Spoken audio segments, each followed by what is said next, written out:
मोक्षमार्गस्य नेतारं भेत्तारं कर्मभूभृताम् ज्ञातारं विश्वतत्त्वानां वन्दे तद्गुणलब्धये वन्दे तद्गुणलब्धये। मोक्षमार्ग के नेता एवं कर्म पर्वतों के भेदक और विश्व के सब तत्वों के ज्ञायक चेतन संवेदक सद्गुण आप समान प्राप्त हो यही भावना भाकर दे विनय पूर्वक करूं वंदना बारंबार जिनेश्वर देव बारंबार जिनेश्वर देव। तत्वार्थ सूत्र नामक महाशास्त्र इसके तीसरे अध्याय के आधार पर हम मध्यलोक की रचना देख रहे हैं। मध्यलोक में असंख्यात द्वीप और असंख्यात समुद्र हैं और वो असंख्यात द्वीप समुद्र एक दूसरे को घेरे हुए हैं।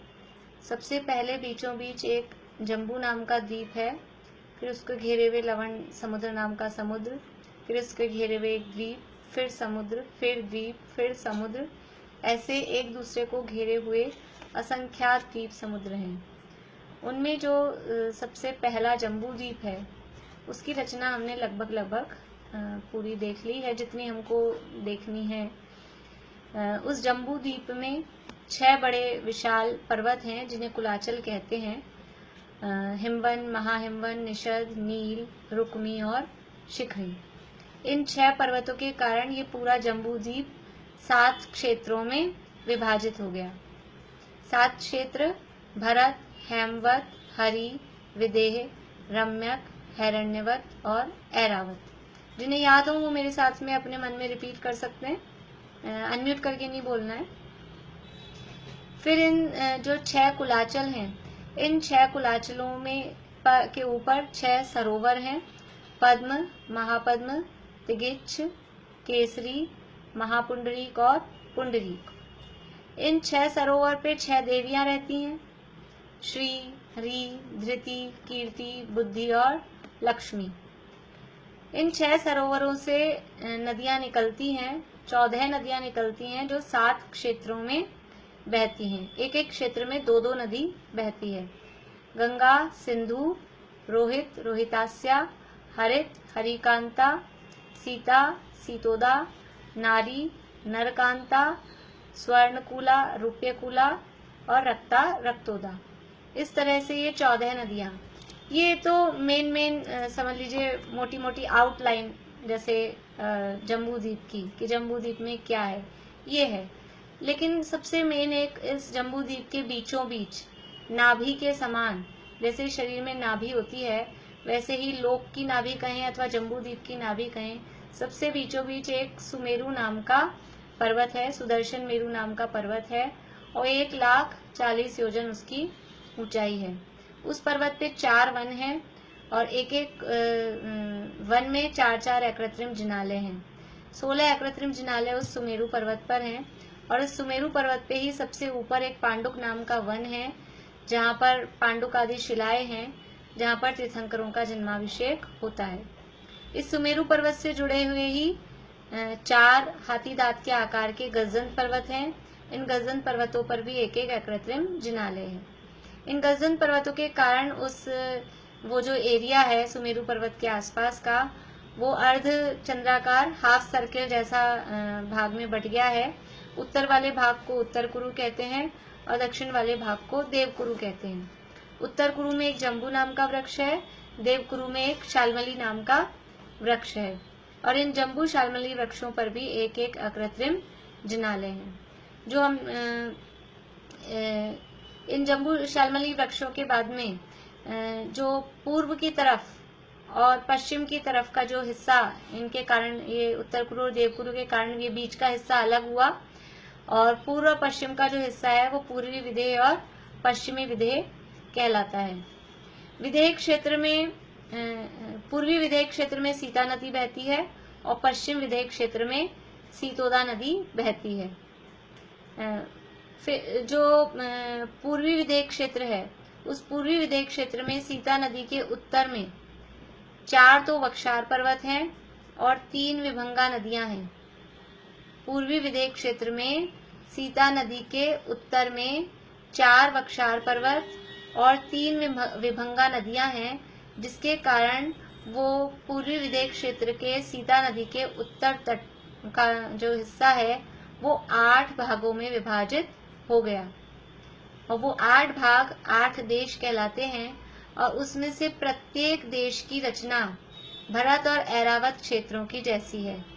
मतलब क्या कि जैसे भरत क्षेत्र में एक विजयार्थ पर्वत और 2 नदियां हैं, जिसके कारण उसके 6 खंड हो गए, उसी तरह से उस हर देश के इस तरह से 6 खंड हो गए हैं।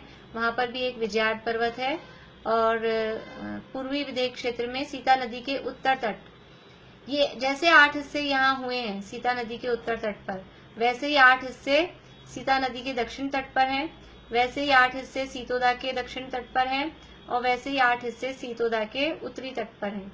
इस तरह से 8, 8, 8 और 8 मिलाकर टोटल कुल मिलाकर विदेह क्षेत्र में 32 देश हो जाते हैं। 32 देशों में 32 ही विजयार्थ पर्वत हैं और हर विजयार्थ पर्वत पर एक एक अकृत्रिम जिनालय है। जो विदेह क्षेत्र में सीता नदी और सीतोदा नदी के उत्तरी वाले भाग हैं, उत्तरी वाले देश हैं, उत्तर साइड वाले जो देश हैं, उनमें जो नदियां बह रही हैं उनके नाम है गंगा और सिंधु। और सीता और सीतोदा के दक्षिण साइड में जो नदियां बह रही हैं देशों में, उनके नाम है रक्ता और रक्तोदा। जिस तरह से भरत और ऐरावत क्षेत्र की नदियों में गंगा, सिंधु और रक्ता, रक्तोदा, उनकी सहायक नदियों की 14,000 सहायक नदियां, जो अपना ये 23 नंबर का सूत्र लास्ट वाला हम पढ़ते हैं कि 14,000 उनकी सहायक नदियां हैं, वैसे ही वहां पर भी उनकी 14,000 सहायक नदियां उनकी भी होती हैं। जो विदेह क्षेत्र में गंगा, सिंधु और रक्ता, रक्तोदा बहती हैं, तो 14,000 गंगा की, 14,000 सिंधु की, 14,000 रक्ता की, 14,000 रक्तोदा की, इस तरह से हर नदियों की जैसी रचना, जैसा वर्णन हमने भरत क्षेत्र के संबंध में देखा है। वहाँ चक्रवर्ती होते हैं, वहाँ पे एक वृषभाचल पर्वत है और किस तरह से चक्रवर्ती 6 खंड की विजय करता है, किस तरह से यहाँ के जीव अपने आजीविका आदि करते हैं, वो सारी व्यवस्था वहाँ पर बराबर वैसी ही होती है। तो इस तरह से ये 32 विजयार्थ के 32 अकृत्रिम जिनालय और एक विजयार्थ पर्वत भरत क्षेत्र में है, एक विजयार्थ पर्वत ऐरावत क्षेत्र में है। तो कुल मिला के जम्बूद्वीप में विजयार्थ पर्वत संबंधी 34 अकृत्रिम जिनालय और 6 जो हमने शुरू में कुलाचल देखे थे, हिमवन आदि 6 पर्वत, उन 6 पर्वतों पर भी एक एक अकृत्रिम जिनालय है। इस तरह से जम्बूद्वीप में कुल मिलाकर सुदर्शन मेरु संबंधी 16, गजन पर्वत संबंधी 4, जम्बू शाल्मली वृक्ष संबंधी 2, वक्षार पर्वत संबंधी 16, विजयार्थ पर्वत संबंधी 34 और कुलाचलों संबंधी 6, इस तरह से 78 यानी 78 अकृत्रिम जिनालय जम्बूद्वीप में होते हैं। अभी अपन आज अपनी बुक से थोड़ा आगे बढ़ते हैं, थोड़े आगे की सूत्र भी पढ़ते हैं और थोड़ा वर्णन हम आगे पढ़ते हैं।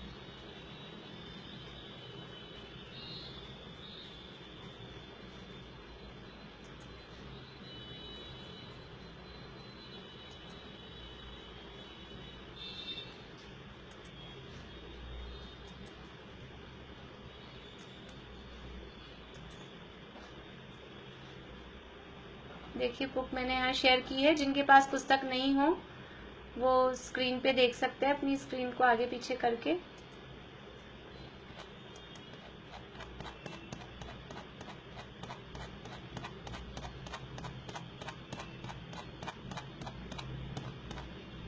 पेज नंबर आएगा अपना 161 161 और सूत्र नंबर हम पढ़ेंगे 24 नंबर का सूत्र हम पढ़ेंगे। ये आपकी स्क्रीन पे भी दिखाई दे रहा है भरत आदि क्षेत्रों का विस्तार। ये जो अपने पीछे 23 नंबर का सूत्र था, इसमें काफी बातें अपन बीच बीच में अपन ने पढ़ ली है, तो इसको कुछ हो सकता है एक आध दो लाइन छूट गई हो, बाकी काफी अपन ने पूरा पढ़ ही लिया था लगभग, तो मैं इसको पढ़ नहीं रही हूँ। आप अगर कुछ आपको लगता है तो सेल्फ पढ़ लें, बाकी सारी बातें अपन ने इसमें कर ली है। जो पेज नंबर 157, 58, 59 और 60 पे जो बातें हैं, वहाँ पर भरत क्षेत्र का वर्णन है और सुमेरु पर्वत का वर्णन इसमें है, तो वो सारा अपन ने बीच में पढ़ भी लिया था और सारी बातें अपनी हो गई हैं। इसलिए हम आगे बढ़ते हैं। भरत आदि क्षेत्रों का विस्तार, पेज नंबर 161, सूत्र नंबर 24 है। अब तक भरत आदि क्षेत्रों एवं हिमवन आदि पर्वतों की विविध प्रकार से चर्चा हुई। अब उनके विस्तार की चर्चा करते हैं। आप लोग अपनी स्क्रीन पे उसको हाथ से ऐसे बड़ा भी कर सकते हैं, जूम भी कर सकते हैं, जिनको अक्षर अगर छोटे दिखते हो तो उसको जूम भी कर सकते हैं। तत्संबंधी सूत्र इस प्रकार हैं। मैं सूत्र बुलवा रही हूँ, मेरे पीछे मुझे बेला भाभी दिख रही है। बेला भाभी आप रिपीट करेंगे? मैं आपको अनम्यूट करती हूँ, 1 मिनट। हो रहा है आपका अनम्यूट? नहीं हो रहा, रुकिए मैं करती हूँ। चलिए, मेरा ऑप्शन नहीं हो पा रहा है, अनम्यूट नहीं हो पा रहा है। मैंने आज लॉक कर रखा है, वो मेरा ऑप्शन भी अभी नहीं आ रहा है। छोड़िए, मैं बोलती हूँ, आप लोग रिपीट करिएगा, मैं अंदाज से बोलूंगी। भरत है षड्विंशति, बोलिए। पंच योजन शत विस्तारः,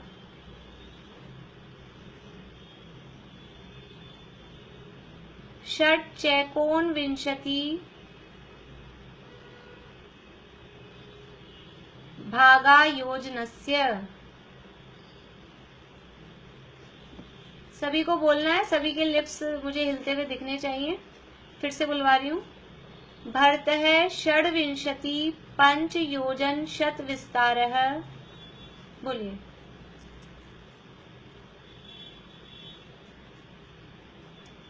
षट् चैकोनविंशति भागा योजनस्य।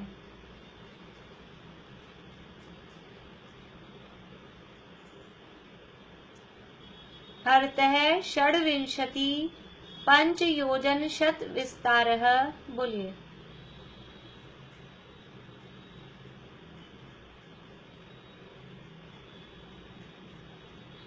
षट् चैकोनविंशति भागा योजनस्य।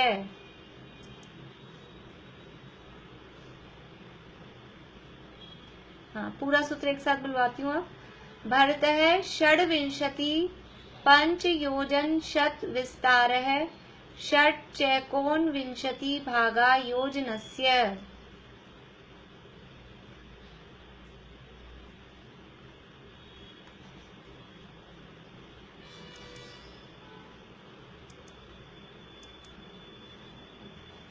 देखिए, भरत है यानी अब भरत क्षेत्र का विस्तार कितना है वो बता रहे हैं।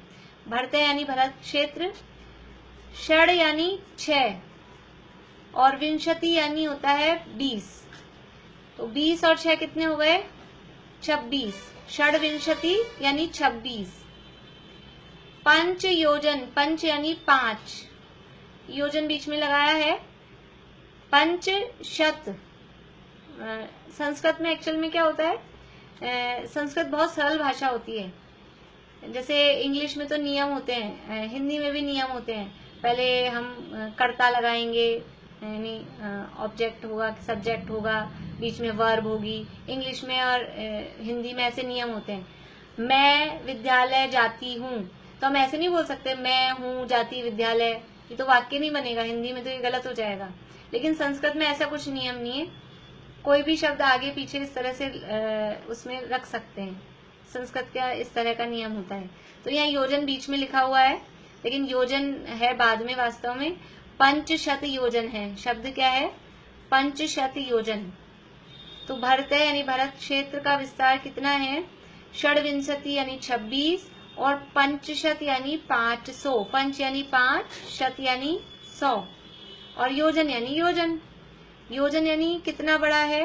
2000 कोस का एक योजन यहाँ पर लेना है अपने को, बड़ा वाला जो योजन है। दो टाइप के योजन हमने देखे हैं, एक बड़ा योजन है, एक छोटा योजन है। बड़ा योजन जिसे हम प्रमाण योजन कहते हैं वो होता है 2000 कोस का, 2000 कोस इज इक्वल्स टू एक योजन, और उसको अपन किलोमीटर में लिखेंगे तो अप्रोक्सीमेट 6000 किलोमीटर। एक योजन इज इक्वल्स टू 2000 कोस is equals to approximate 6000 kilometres.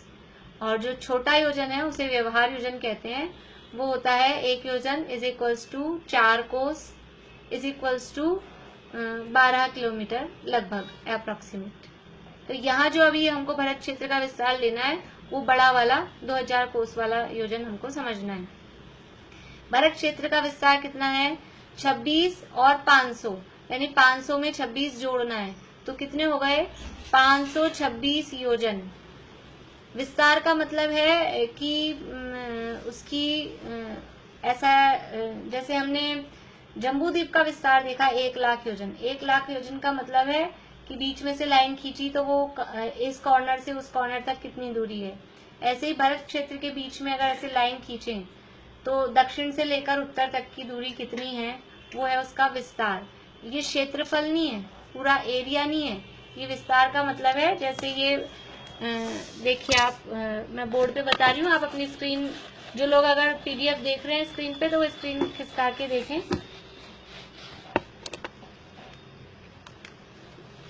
ये भरत क्षेत्र है, ऐसी रचना है भरत क्षेत्र की। ये हिमवन पर्वत है और ये इधर फिर लवण समुद्र है, ऐसी भरत क्षेत्र की रचना है।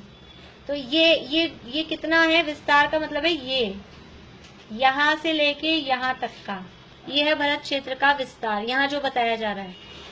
तो भरत क्षेत्र का विस्तार यानी ये इसकी जो इसको लंबाई कहें, दूरी कहें, एक किनारे से दूसरे किनारे तक की, वो है 526 योजन। 526 योजन नहीं, उसके आगे और बता रहे हैं। षट यानी छ, कौन शब्द है, देखिए बोर्ड पे देखिए,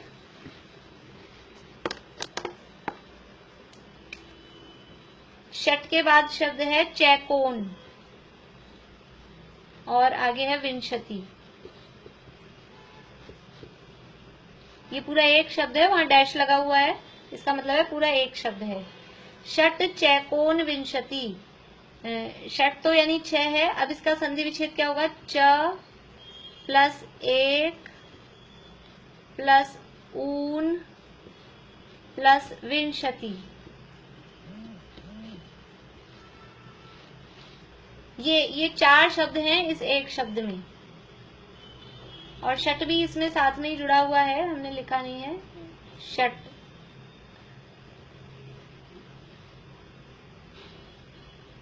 षट चेकोन, तो यहाँ षट भी है इसके पहले।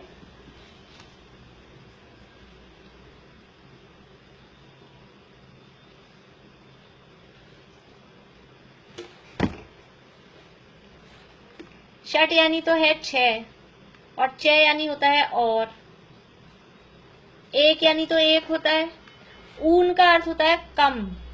एक ऊन विंशति, विंशति यानी 20, एक कम, 20 में एक कम, 20 में एक कम कितना होता है? एक कम 20, 19, एक कम 20 कितना होगा?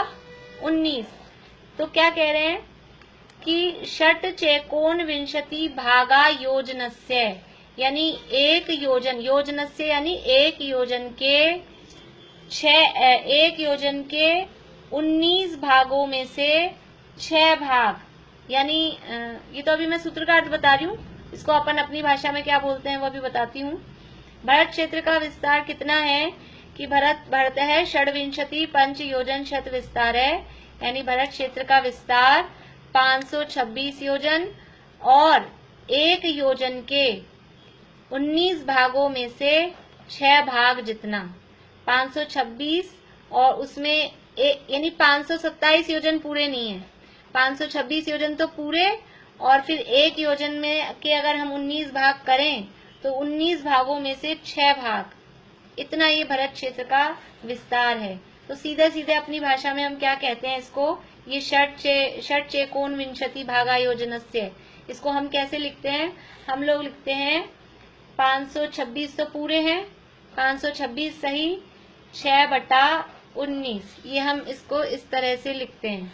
ये इस पूरे सूत्र में जो इसका विस्तार बताया है उसका अर्थ ये है, भरत क्षेत्र का विस्तार 526 सही 6/19 योजन है।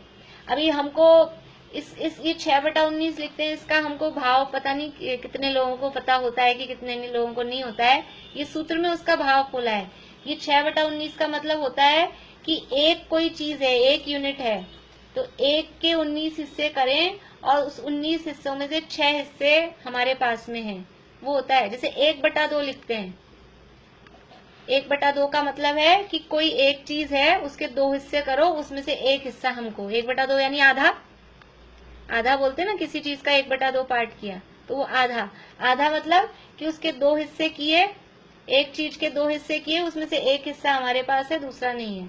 ऐसे ही यहाँ एक चीज के, एक योजन के 19 हिस्से किए, उस 19 हिस्सों में से 6 हिस्से हैं, बाकी के 13 हिस्से नहीं है। ये इसका मतलब होता है। जिनको समझ में आया हो कोई बात नहीं है, अपने को तो सीधा सीधा इतना देखना है कि भरत क्षेत्र का विस्तार 526 सही 6/19 योजन भरत क्षेत्र का विस्तार होता है। फिर से एक बार सूत्र बोलते हैं, सूत्र बोलेंगे फिर से। भरतः षड्विंशति पंच योजन शत विस्तार है, षट चेकोन विंशति भागा योजनस्य। बोलिए।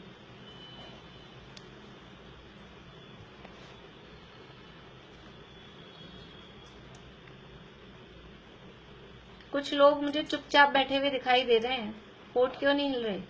हो गया सबका? बोलेंगे तो बोलना आएगा। मैंने अभी आवाज आप लोगों के अनम्यूट का बंद कर दिया, फिर डिस्टरबेंस बहुत होता है, बाद में चालू करेंगे। चलिए अर्थ देखते हैं नीचे। अर्थ, भरत क्षेत्र का विस्तार 526 योजन और एक योजन के 19 भागों में से 6 भाग अधिक है। 526 तो है ही पूरे, और उसके बाद में इतना और ज्यादा है कि एक योजन में से 6 भाग, 19 भागों में से 6 भाग ज्यादा है। पॉइंट्स में है, मतलब का ये है, अपन ने जो ये कैसे आएगा कि 1 लाख में 190 का भाग देंगे, जो हमने डिवाइड किया था ना एक दिन, बहुत दिन पहले, कि 1 लाख डिवाइडेड बाय 190। 1 लाख योजन का जम्बूद्वीप है और जम्बूद्वीप का 190वां हिस्सा भरत क्षेत्र है, तो उससे हम डिवाइड करेंगे तो वो जो पॉइंट्स में आएगा वो पॉइंट्स इस तरह से, अगर हम हाथ से करेंगे, हाथ से हम भाग देंगे तो ये 6/19 निकल के आएगा, और हम कैलकुलेटर में करेंगे तो वो पॉइंट्स में आंसर आएगा, क्योंकि कैलकुलेटर इस तरह से नहीं लिख के देगा।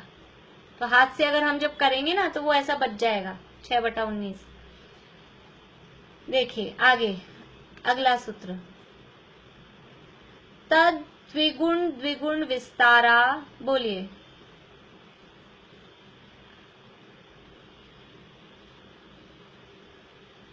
तद द्विगुण द्विगुण विस्तारा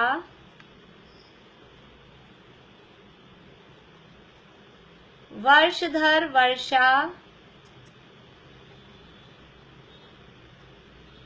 विदेहांता। तद द्विगुण द्विगुण विस्तारा वर्षधर वर्षा विदेहांता।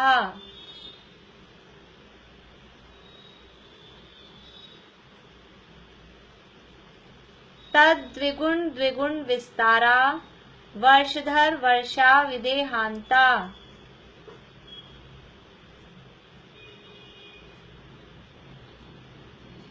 अगला भी बोल लेते हैं, उत्तरा दक्षिण तुल्याः।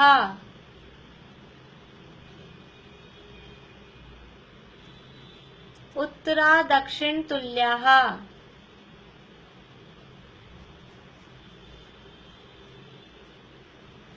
देखिए 25 नंबर का सूत्र, तद यानी उससे।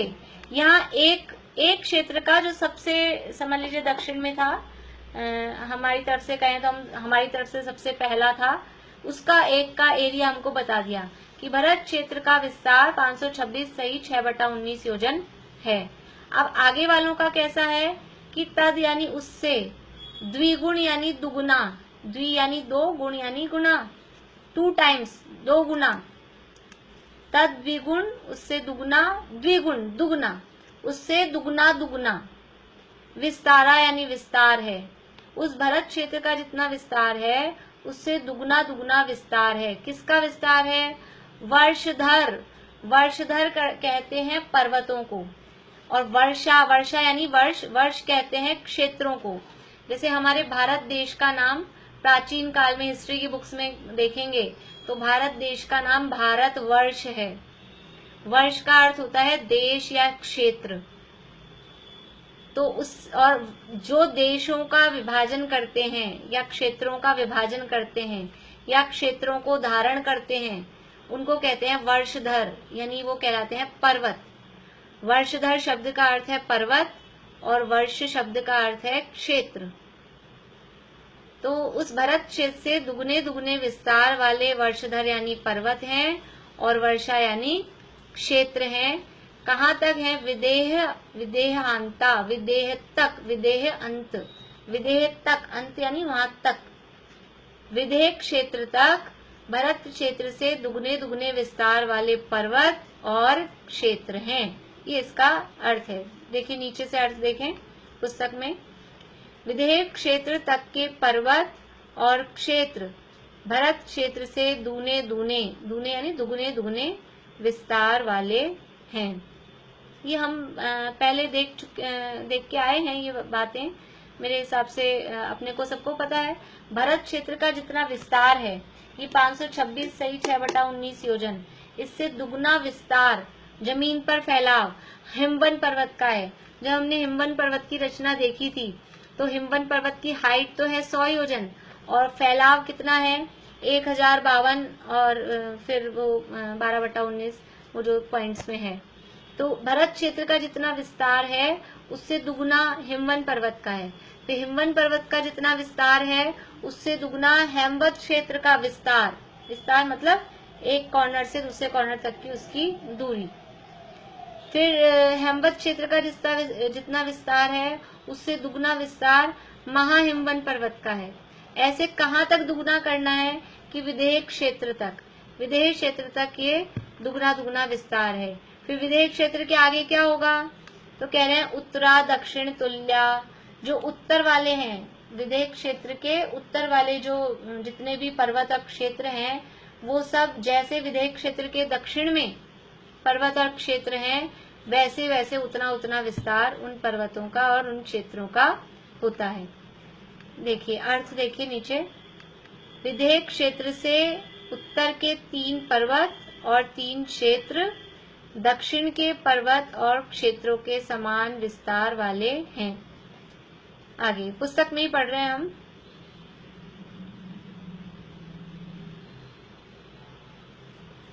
कहाँ गया? देखिए भरत क्षेत्र और ऐरावत क्षेत्र में प्रत्येक का विस्तार 526 एवं 6/19 योजन है। क्यों है यहाँ भरत और ऐरावत दोनों का क्यों ले लिया? क्योंकि ये सूत्र दिया है उत्तरा दक्षिण तुल्या कि इधर जैसे अपन जम्बू द्वीप का नक्शा बनाए पेपर पे और उसको विदेह क्षेत्र से फोल्ड कर दें ऐसा, तो वो जैसा भरत क्षेत्र की जितनी नापतोल है ना बिल्कुल ऐरावत क्षेत्र उतने ही साइज का है। फिर हिमवन पर्वत जितने का है उतना वो शिखरी पर्वत बिल्कुल उसी साइज का है। उत्तरा दक्षिण तुल्या यानी विदेह क्षेत्र के दक्षिण वाले और विदेह क्षेत्र के उत्तर वाले उनकी सबकी साइज सबका विस्तार एक सा है। तो भरत और ऐरावत क्षेत्रों में प्रत्येक का विस्तार 526 एवं 6/19 योजन है। हिमवन पर्वत और शिखरिण पर्वत में प्रत्येक का विस्तार 1052 एवं 12/19 योजन है। हिमवन पर्वत और उधर से चलेंगे तो ऐरावत क्षेत्र के पास वाला कौन सा आएगा? शिखरिण पर्वत। इन दोनों का विस्तार 1052 सही 12/19 योजन है। हेमवत क्षेत्र और हैरण्यवत क्षेत्र में प्रत्येक का विस्तार 2105 एवं 5/19 योजन है। इसका डबल करेंगे, 1052 सही 12/19 है, इसको 2 से मल्टीप्लाई करेंगे, इसका दुगुना करेंगे तो ये आएगा 2000 या 2105 कहें, 2105 सही 5/19। फिर महाहिमवन और रुक्मी पर्वत में प्रत्येक का विस्तार 4210 एवं 10/19 योजन है। हरित क्षेत्र और रम्य क्षेत्र में प्रत्येक का विस्तार 8421 एवं 1/17 योजन है, 1/19 योजन है। ये 17 यहाँ अगर किसी की पुस्तकों में छपा हो तो मिसप्रिंट है, यहाँ पीडीएफ में तो ठीक है 19 ही है, किन्हीं किन्हीं बुक्स में 17 छपा है, वो 19 होगा। यानी समझ में आ रहा है आप लोगों को, डबल करते जा रहे हैं। यहाँ 526 का डबल 1052, फिर 1052 सही 12/19 का 2105 सही 5/19, फिर 2105 सही 5/19 का डबल होगा 4210 सही 10/19, फिर इसका दुगना है 8421 सही 1/19। आगे निषद पर्वत और नील पर्वत में प्रत्येक का विस्तार 16,842 एवं 2/19 योजन है। निषद और नील पर्वत, उनका विस्तार, उनकी हाइट, वो सब कुछ सेम है। विधेय क्षेत्र अलग बीच में बच गया, क्योंकि टोटल अपन ने देखे 6 तो हैं पर्वत और 7 हैं क्षेत्र, टोटल हो गई 13 चीजें। तो 13 में से हम 2-2 के जोड़े बनाएंगे तो कितने जोड़े बनेंगे, 2-2 के जोड़े बनाएंगे तो 6 जोड़े बनेंगे, एक को अलग रहना पड़ेगा ना। 13 चीजें हैं तो 13 चीजों में से हम 2-2 का हमने टीम बनाई, तो 2-2 की टीम बनाई तो 12 तो हो गए अलग, अब एक रह गया, तो एक रह गया वो विधेय क्षेत्र बीच में।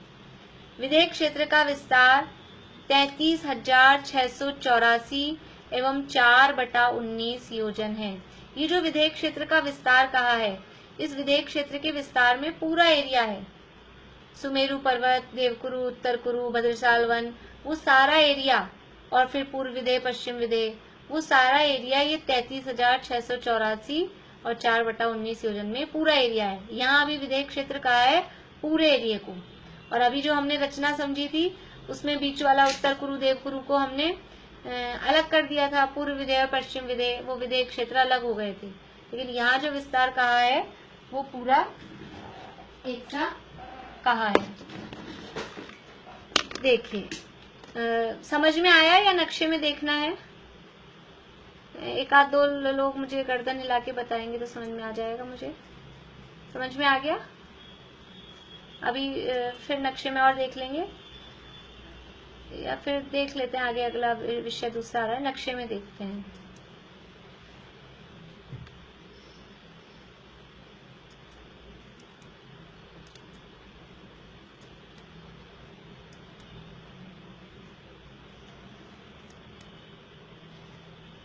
देखिए ये जम्बूद्वीप का मैप अपने सामने खुला हुआ है।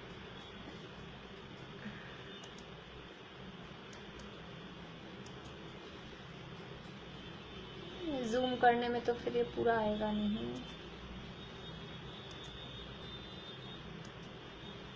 देखिए ये यहाँ ये भरत क्षेत्र है, कर्सर आप लोगों को दिख रहा होगा स्क्रीन पे, ये भरत क्षेत्र है।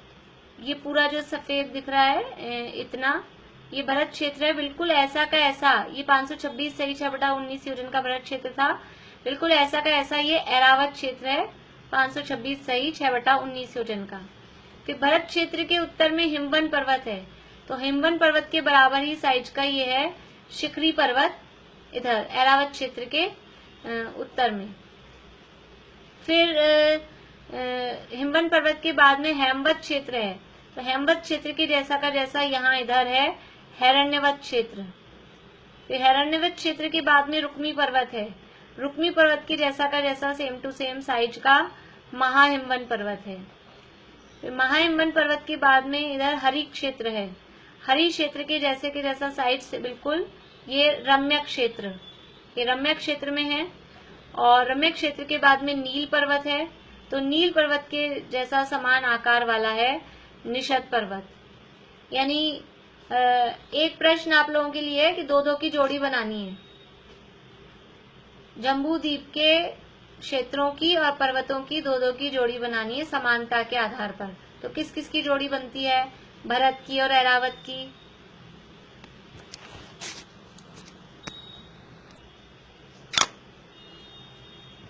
तो यदि हमको जोड़ी बनानी होगी तो किस किस की?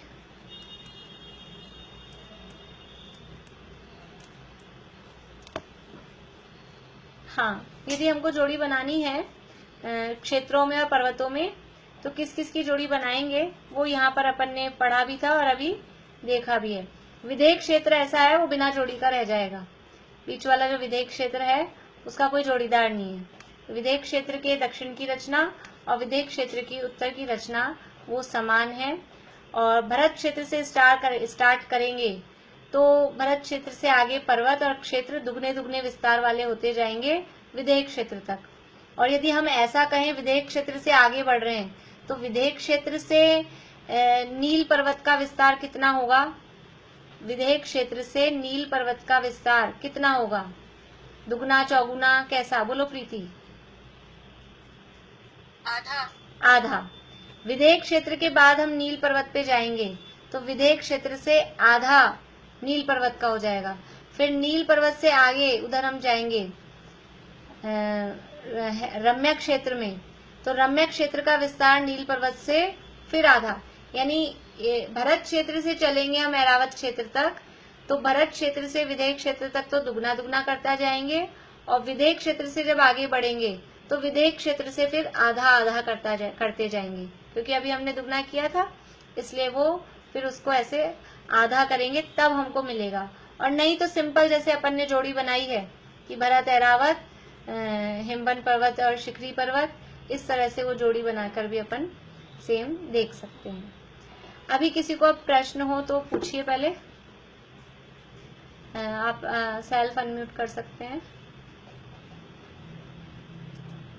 सरल था विषय मेरे हिसाब से, तो अपना पढ़ा हुआ भी था। किसी को सरोवरों की भी जोड़ी बनेगी क्या?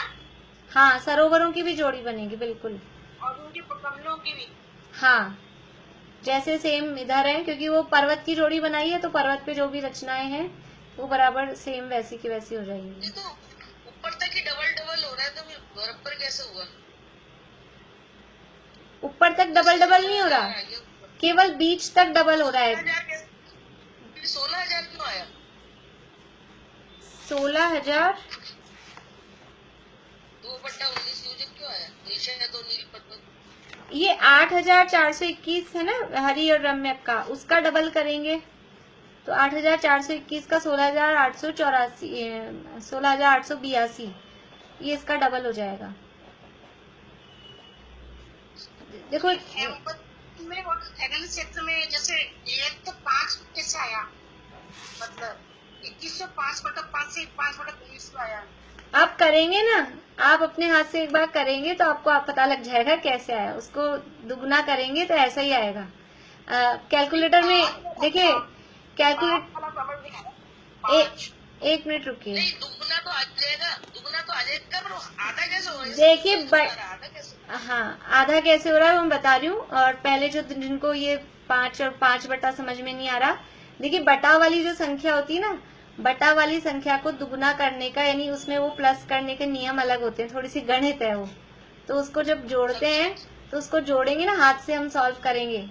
जिनको आता हो या बच्चों से करा ले कि हाथ से इसको सॉल्व करो, कैलकुलेटर से नहीं, तो यही आएगा आंसर। जो अपनी किताब में लिखा है वही आंसर आएगा। करके देखेंगे अपन तो समझ में आ जाएगा। अभी ये आधा कैसे आया ये समझ में नहीं आया, देखिए मैं फिर से बताती हूँ आपको। लेकिन अगर जैसे अपन सरोवरों को भी जोड़ेंगे और फिर उसके बाद उसका भी करते जाएंगे तो सबका डबल डबल करते जाएंगे, मतलब के पहले तक। हाँ हाँ, तो इनकी संख्या में तो अंतर आ जाएगा, फिर आगे वाली में तो नहीं आएगा। देखिए रुकिए, चलो करके देखते हैं। करके देखेंगे ना तो समझ में आ जाएगा। सरोवरों में देवियां हैं, वो उन सरोवरों के उन देवियों का वही नाम है क्या? देवियों के नाम तो देखिए 6 के अलग अलग अपने को दिए हुए हैं। हाँ,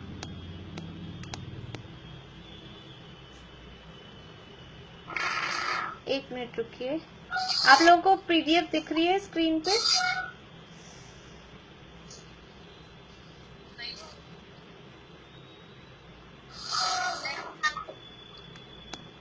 नहीं दिख रही। एक मिनट रुकिए। बफर हो रहा है, बफर अभी हो जाएगा। ठीक है। हाँ,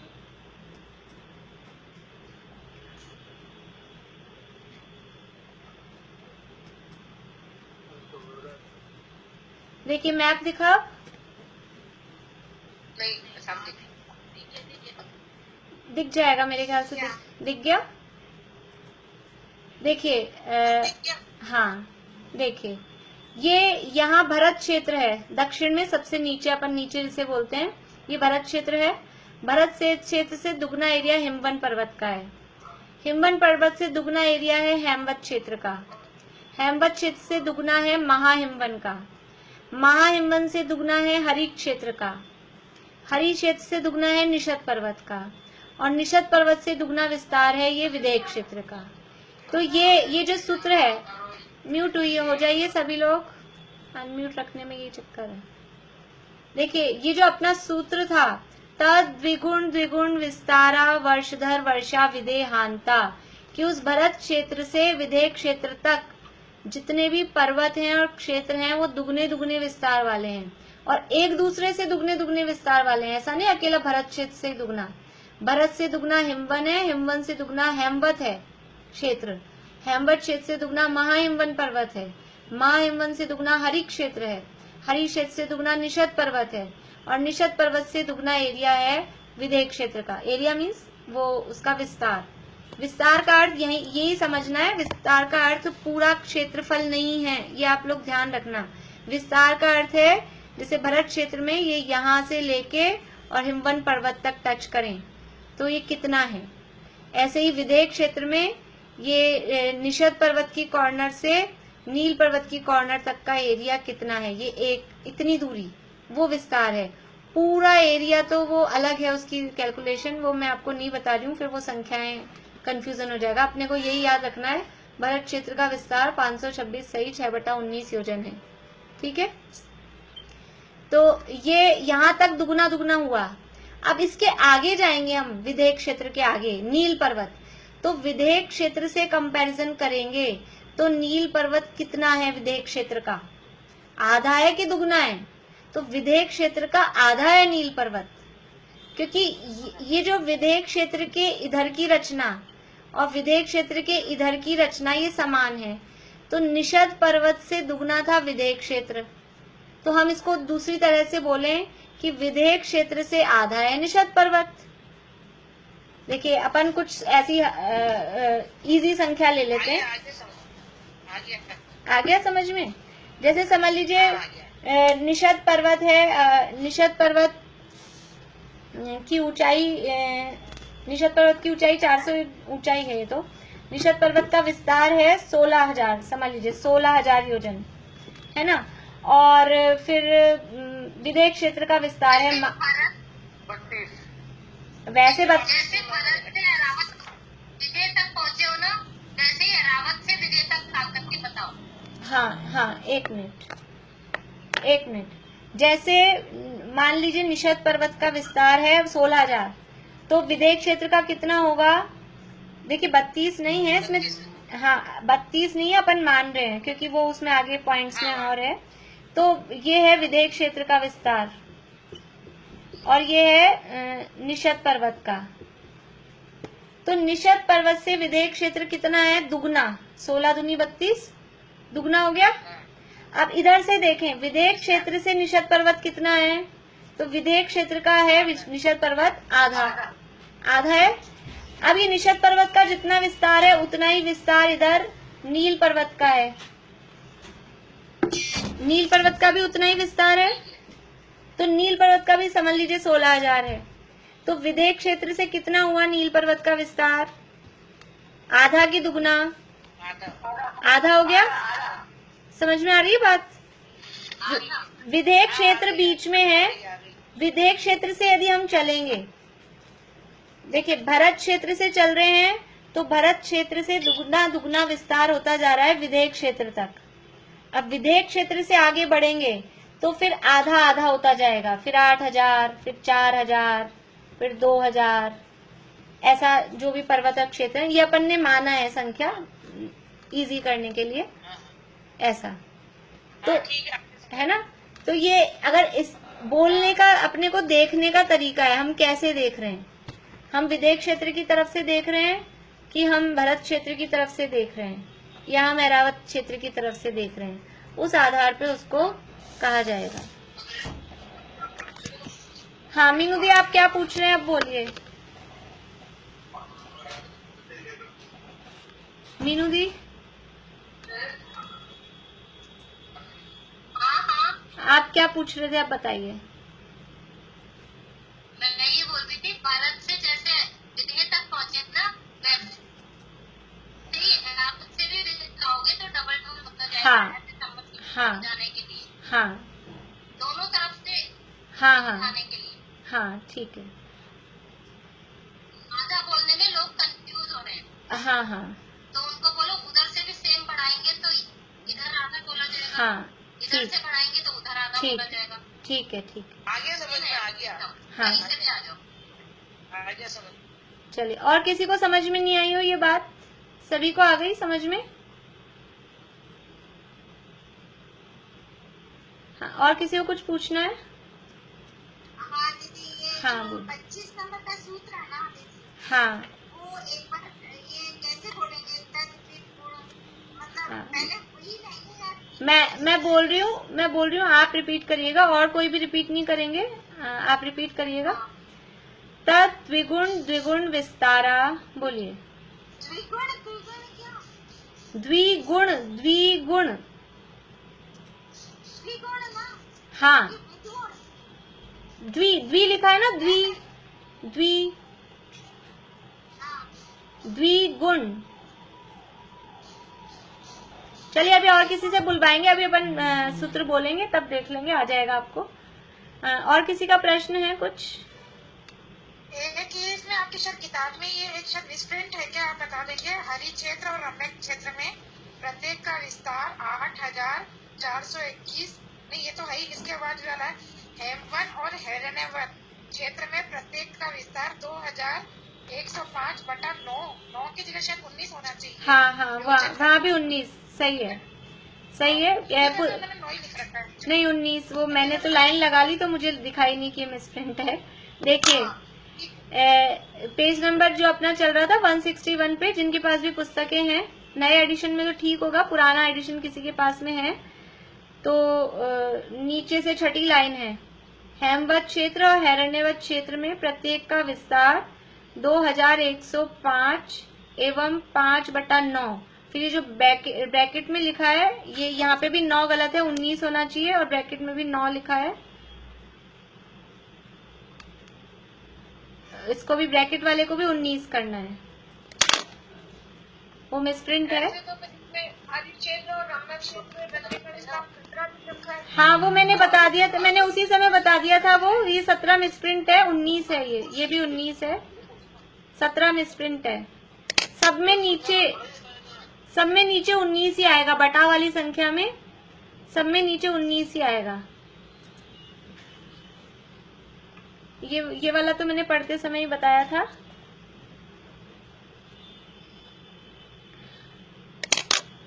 और दीदी ये हरि क्षेत्र और रम्य क्षेत्र में 1/19 है या 10/19 है? 1/19। 1/1 ही है?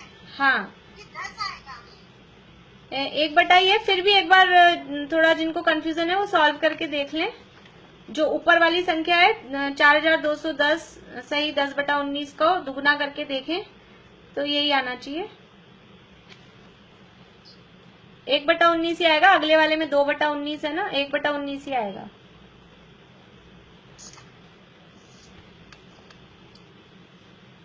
चलिए, अभी पूरे जम्बू द्वीप में जीवन है ना, मतलब हर क्षेत्र में?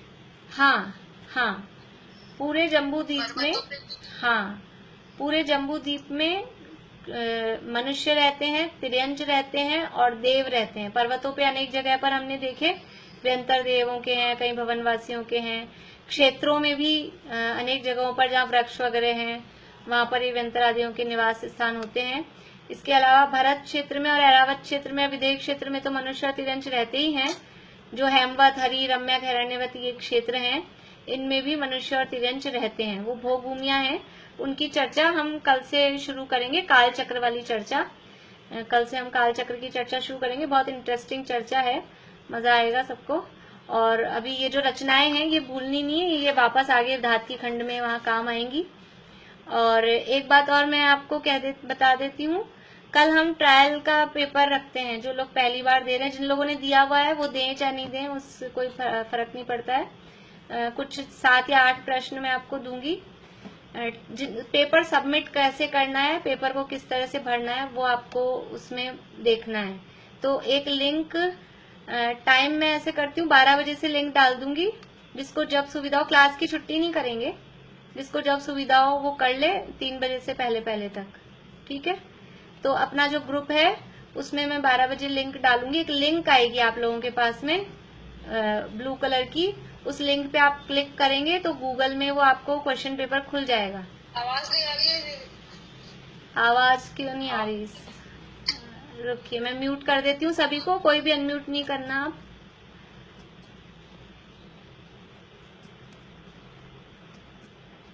मेरी बात पूरी हो जाए जब तक कोई भी अनम्यूट नहीं करे, मैं आपको कहूंगी कि अब पूछिए, तब पूछिएगा फिर।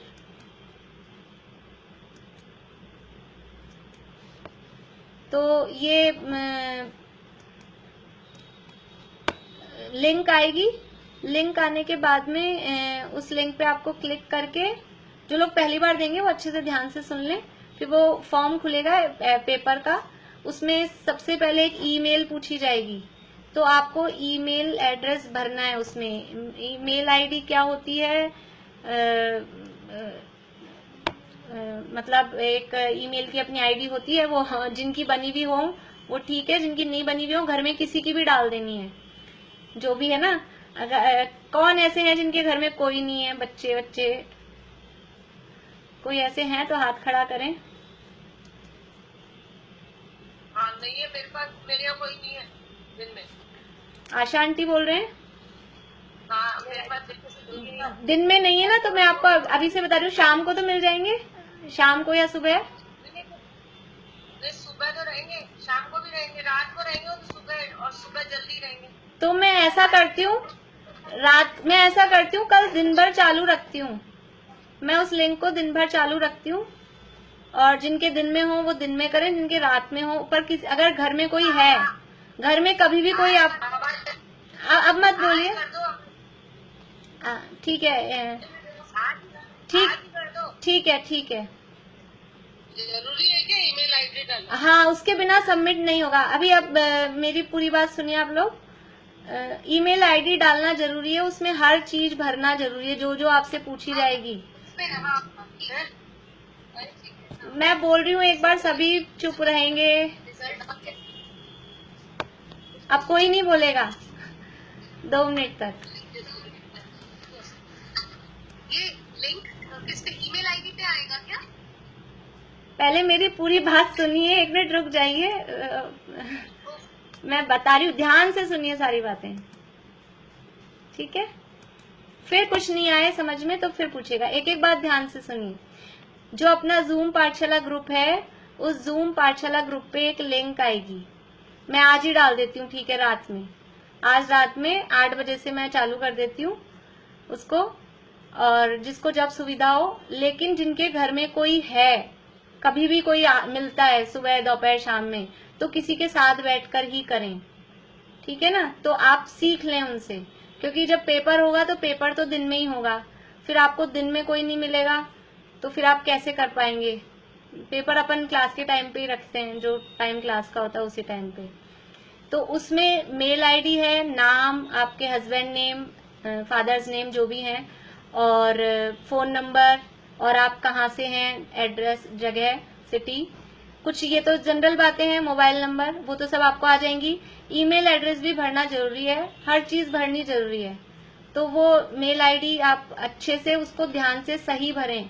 अगर मेल आईडी गलत होगी तो पेपर तो सबमिट हो जाएगा, लेकिन आपको आपके आंसर शीट नहीं मिल पाएगी कि आपका पेपर में आपने जो लिखा है उसके आंसर शीट भी, क्योंकि मेल पर ही आएगी। तो मेल आईडी एकदम सही भरें। उसके बाद में जितने भी प्रश्न हैं उन सभी प्रश्नों को सॉल्व करना जरूरी है, चाहे गलत करें चाहे सही करें। उसमें प्रश्नों में आपको 2 तरह के प्रश्न होंगे, मैंने दोनों तरह के प्रश्न आपको इसमें ट्रायल में दिए हैं। एक तो होंगे जिसमें 4 ऑप्शन आएंगे, 4 ऑप्शन वाले होते हैं ना, कोई प्रश्न पूछा उसमें जैसे कि लोग कितने होते हैं, तो फिर ऑप्शन दे दिया 3, 2, 1, 5, ऐसे कुछ भी। तो आपको सही ऑप्शन पे दबाना है, दबाएंगे तो उसमें वो गोला नीला हो जाएगा, आपका जो भी कलर का होता है वो हो जाएगा, ठीक है। फिर आपका आंसर हो गया उसमें। फिर अगला प्रश्न देखेंगे ऐसे। और दूसरे टाइप के प्रश्न होंगे हाँ और ना वाले। जैसे एक वाक्य दे दिया आपको कि नारकी मर के देवगति में जा सकते हैं, ऐसा वाक्य आपको दे दिया। तो अब ये हाँ है या ना, उसमें नीचे ऑप्शन लिखा है आपके पास में हाँ या ना। अगर हाँ है तो आपको हाँ दबा देना है, अगर ना है तो आपको ना दबा देना है। ऐसे 2 तरह के प्रश्न हैं। आपको लिखना कुछ भी नहीं पड़ेगा, आपको हाथ से या मोबाइल में कुछ भी नहीं लिखना पड़ेगा, केवल आपको बटन दबाने हैं। बस लिखने के लिए नाम और एड्रेस वो जो है वो ही लिखना है। एड्रेस में भी केवल सिटी लिखनी है, शहर लिखना है, या जयपुर में है तो कॉलोनी लिखनी है। बाकी एड्रेस ऐसा कोई नहीं, अपना घर का एड्रेस नहीं लिखना है पूरा, वो कुछ नहीं लिखना है, ठीक है। अब क्या होगा, आप सारे प्रश्न कर लेंगे, उसके बाद में एक लिखा हुआ आएगा सबमिट। तो आप क्या आता है प्रीति बताओ, मुझे खुद को भी ज्यादा पता नहीं है। प्रीति तुम बताओ, सबमिट ही आएगा ना सबसे पहले।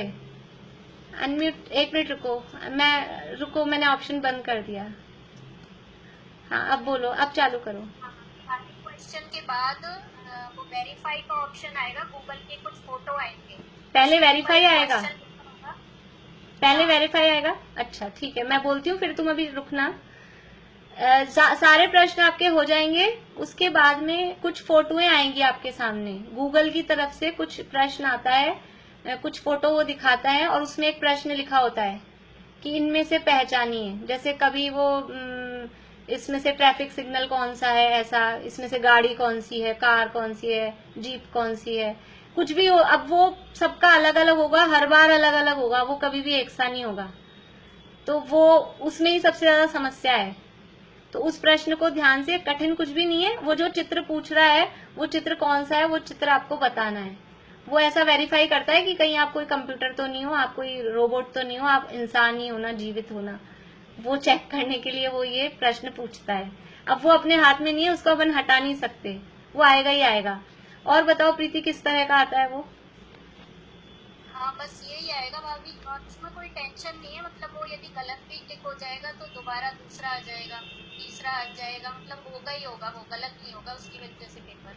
पेपर तो गलत नहीं होगा, लेकिन वो प्रश्न जब तक आपका वेरीफाई नहीं होगा, वो सही नहीं होगा, आप गलत दबा दोगे तो नया प्रश्न आ जाएगा, दूसरा गलत हो जाएगा तो तीसरा आ जाएगा। लेकिन वो आपको सही नहीं आता। पारुल बोल रही नहीं आ रहा, नहीं आता क्या? नहीं आता, मैंने तो कई बार किया है। यदि गलत पे टिक कर दोगे तो फिर ट्रैफिक लाइट। रुको 1 मिनट प्रीति, रुको। हाँ पारुल बोलो। ट्रैफिक लाइट पूछिए तो बार बार वो ट्रैफिक लाइट ही पूछेगा। अच्छा अच्छा, ठीक है। 2-3 क्वेश्चन भी पूछता है, या तो ट्रैफिक लाइट या व्हीकल या ट्रक, या ट्रक, ठीक है। ब्रिज, मतलब ज्यादातर ये 3-4 तरह के प्रश्न हैं। आप लोग आपस में भी एक दूसरे से, जो लोग पहली बार दे रहे हैं और जो पहले दे चुके हैं, आप लोगों के जानकार हैं, आपस में फोन करके पूछ सकते हैं किस तरह के आते हैं। और नहीं तो बच्चे होते हैं ना घर में, तो बच्चों को तो सब 1 मिनट में आ जाता है, वो तो सब सही कर देते हैं फटाफट। तो जिनके घर में बच्चे रहेंगे दिन में, उनको तो कोई टेंशन वाली बात नहीं है। जिनके नहीं रहेंगे वो थोड़ा सीख लें ध्यान से, और 2-3 बार में करके देख लें। 2-3 बार। हाँ जी चित्रा आंटी, 1 मिनट रुकिए चित्रा आंटी। तो वो प्रश्न जब आपका हो जाएगा, वो गूगल वाला जो क्वेश्चन है वो सॉल्व हो जाएगा, उसके बाद में सबमिट का एक लिखा हुआ आएगा, सबमिट। वो सॉल्व होते ही आप ये नहीं सोचे कि हमारा हो गया, वो सॉल्व होने के बाद में सबमिट, SUBMIT, सबमिट लिखा हुआ आएगा, उसको दबाएंगे तभी मेरे पास पहुंचेगा। आपने सारा कर दिया, गूगल वाला भी कर दिया और वो सबमिट नहीं दबाया तो मेरे पास नहीं पहुंच पाएगा। ठीक है, तो मतलब इतनी बात मैंने ये रिकॉर्ड भी की है। जिन लोगों को कंफ्यूजन हो क्या है, फिर से लास्ट की रिकॉर्डिंग सुन लें। मैंने इसमें रिकॉर्डिंग बंद नहीं की है। जिनको क्या बात रह गई क्या है तो वो वापस से सुन लें। और बाकी बच्चे होते हैं तो बच्चे सिखा देंगे, बच्चों के साथ में इतनी कोई दिक्कत नहीं होती है, उनको सब आ जाता है। मैं रात को 8 बजे से लिंक चालू कर दूंगी। हम आपसे लिंक लिए, हाँ बोलिए। हम आपसे लिंक लिए, बायो लिंक है वो कैसे करेंगे? क्या चीज, फिर से बोलिए। जैसे मैं डायरेक्ट आपसे लिंक नहीं हूँ, मैं वर्षा से लिंक हूँ, तो फिर कैसे होगा मेरा? हाँ, किसी से भी ले लीजिए आप लिंक, किसी से भी ले लीजिए, वही लिंक चालू होगी। किसी से भी लिंक ले लीजिए, कोई फर्क नहीं पड़ता। जो लोग ग्रुप में नहीं है वो जिनको जानते हैं उनसे लिंक ले लें और वो फॉरवर्ड कर दें, नहीं तो ग्रुप में ऐड हो जाएं, जैसे भी, कोई दिक्कत नहीं। हाँ बोलिए सर। कुछ पूछना है? हाँ बोलिए बोलिए। ये जो मल्टीपल चॉइस क्वेश्चंस जो आप भेजेंगे जिसमें 4 ऑप्शंस रहेंगे, हाँ उसमें ऑप्शंस में 2 भी सही हो सकते हैं, चारों भी सही हो सकते नहीं, हैं? एक ही सही होगा, एक ही सही होगा, एक सही बाकी 3 गलत। बाकी 3 गलत। हाँ, अच्छा ठीक है। जो 4 ऑप्शन वाले क्वेश्चन आएंगे उसमें एक ही सही होगा। ऐसा कंफ्यूजन नहीं होगा आपको कि भाई 2-3 भी सही हो जाए, उसमें एक ही सही होगा, बस एक ही बटन दबाना है आपको। हाँ आज आप एक नमूना भेज दीजिए। हाँ, नमूना ही आज, नमूने का ही ट्राई अपन आज कर रहे हैं। 8 बजे मैं अपना जूम पाठशाला ग्रुप पे लिंक डाल दूंगी।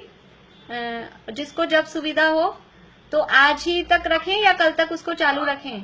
और कॉपी में करके फोटो भेज, नहीं कॉपी वाला फिर मुझे चेक करने में, मुझे फोटो से चेक करने में दिक्कत हो जाती है। अगर आप कॉपी से, 1 मिनट म्यूट होइए बाकी सभी लोग। एक बार जिन्होंने भी अनम्यूट कर रखा है म्यूट हो जाइए। अगर आपसे बिल्कुल भी सबमिट नहीं हो रहा है और कोई भी नहीं है घर में तो आप ऐसा करिए, फिर कॉपी से खींच के फोटो भेजिए, इमरजेंसी, बिल्कुल इमरजेंसी में। और फिर मैं उसको चेक नहीं कर पाऊंगी, फिर जब मैं आंसर बताऊंगी तब आप खुद अपना चेक कर लीजिएगा। आंसर शीट में आपको बता दूंगी, क्योंकि फिर मेरे को एक तो टाइम भी उतना नहीं होता और उसमें मेहनत भी बहुत होती है। मेरे को एक बार में फोन में तो वो फोटो होती है, फिर फोन से ही प्रश्न और फोन से ही फोटो, वो पॉसिबल नहीं होता है और टाइम भी बहुत ज्यादा लग जाता है। तो भी फिर मैं आपको गलतियां भी कैसे बताऊं, उसमें मार्क भी कैसे करूं, वो समस्या बहुत हो जाती है। तो अगर बिल्कुल सबमिट नहीं हो रहा है तो आप कागज पे लिख के फोटो खींच के रख लें या मुझे भेज दें। एक बार तो आप मुझे भेज दें और फिर जब अपन सॉल्व करेंगे तब आपको अपना चेकिंग हो जाएगी उस समय कि कितने गलत हैं कितने सही हैं। हाँ बोलिए शशि जी। मुझे लगता है कि आगे आना तो ज्यादा कन्वीनियंट रहेगा इसको सॉल्व करना। एक बार यदि आगे हाँ तो ऑनलाइन सॉल्व करना ज्यादा कन्वीनियंट। हाँ, एक बार आप सॉल्व करके मुझे भेजेंगे, आपको तुरंत ऑटोमेटिक आपकी मेल पे आपकी आंसर शीट आ जाएगी, आपकी गलतियां आपको पता लग जाएंगी, सब काम वो। हाँ चित्रा आंटी, हाँ बोलिए चित्रा आंटी। ये आप इस तीसरे अध्याय में से देंगे ना? तीसरे अध्याय में से 1 से 6 सूत्र, केवल 1 से 6 सूत्र, अधोलोक का वर्णन, और कुछ मैंने प्रश्न भेजे थे 2 दिन पहले आपको, और कल भी मैंने कुछ सामान्य, लोक सामान्य के बारे में जो उन प्रश्नों में नहीं आया था वो कल मैंने लिख के आपको भेजा है ग्रुप पे, वो भी पढ़ लें। हाँ, और बाकी नरक के बारे में अपन ने जितनी भी जानकारियां पढ़ी हैं, कहाँ से आ सकता है, कहाँ जा सकता है, कौन से नरक में आ सकता है, कौन से नरक में नहीं आ सकता है, वो सारी। और अपन जिस दिन पेपर रखेंगे उसके 1 दिन पहले अपन रिवीजन और करेंगे, प्रैक्टिस में आपको थोड़ी करा दूंगी। आप लोग अपनी पढ़ाई चालू कर दीजिए और फिर 1 दिन अपन प्रैक्टिस का सेशन रख लेंगे, तो उससे आप लोगों को प्रैक्टिस हो जाएगी। मेरी करा रहे हैं ना आपको? हाँ जी, आपने वो जो पुस्तक के अलावा जो बताया वो इसमें भी है ना अलग से जानकारी, इसको पढ़ने से हो जाएगा क्या? हाँ इसमें भी है, काफी है, पर इसमें बहुत ज्यादा भी है। आप उतना ही पढ़ लेना जितना अपन ने पढ़ा है, क्योंकि वो तो बहुत बड़ा है। तो कल भी तो ले रहे हो आप? नहीं, अभी तो, कल तो, आज जो है वो तो ट्रायल का पेपर है, उसमें किसी के कितने भी नंबर आए उसमें कोई मतलब नहीं है। वो मैं आपको 6-7-8 प्रश्न दूंगी, केवल आपको जो पहली बार दे रहे हैं उनको पेपर सबमिट करना आ जाए, बस उसके लिए। मेरे पास बुक ही नहीं आई है, मैं क्या करूँ? बुक नहीं आई है तो पीडीएफ से ही पढ़ना पड़ेगा। अभी तो कहाँ पर रहते हैं आप? जयपुर में हैं? मैं तो बॉम्बे। बॉम्बे। आपने बुक के लिए भेजा था? हाँ, कहा था। अब तक नहीं आई? ईमेल किया था। नहीं। अरे चलिए, मैं सोच भी रही थी 2-3 दिन से कि सबसे पूछूं किसके पास अभी तक नहीं पहुंची, तो फिर उनसे पता करें कि क्यों नहीं पहुंची है। मेरे पास चलिए, अभी तो फिर इस बार तो अभी कब पहुंचेगी तो देखते हैं, फिर आप पीडीएफ से ही पढ़िए अभी तो। पीडीएफ की कॉपी निकलवा लेंगे ना? हाँ। पीडीएफ की कॉपी निकल जाती है। कुछ ये जो 6 सूत्र तक के आप पेज की फोटोकॉपी निकलवा लीजिए, पढ़ने में आसानी हो जाएगी। फिर बाकी की तब तक आ ही जाएगी, तब तक पुस्तक आपके बाद में। ठीक है। ठीक है। और किसी को कोई पूछना है कुछ? एक बात पूछूं मैं आपसे? हाँ बोलिए भैया। वो जैसे आप ये